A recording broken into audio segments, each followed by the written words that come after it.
how do you define too much?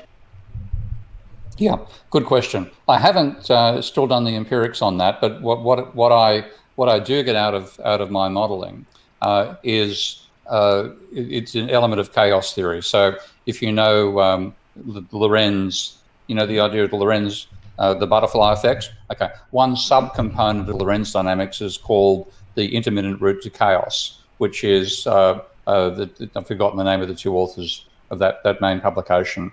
Pomo and Manaville first determined it. And what you have in that is in fluid dynamics, which is where Lorenz comes from, you can have a period of laminar flow, so water's flowing smoothly, with a dynamic that means it gets smoother and smoother and smoother over time, and suddenly it becomes turbulent.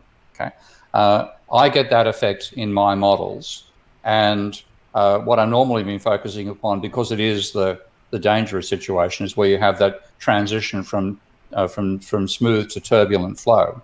And so I'm looking at the process that leads to a total breakdown. But that level in my model with American parameters came out at about 60% of GDP.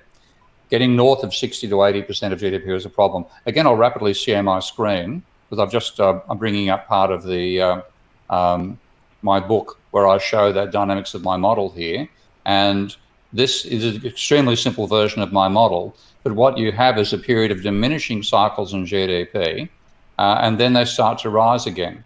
And the same thing when you plot employment against wages, what you find is those cycles are causing falling wages share over time and giving apparent stability, and then you get crazy instability developing out of it.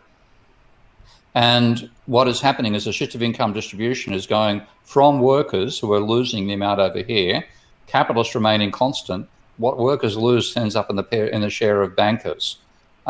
So this is the situation I don't want us to be in, but it's the one we've got into by basically letting the financial sector decide what's the appropriate level of debt.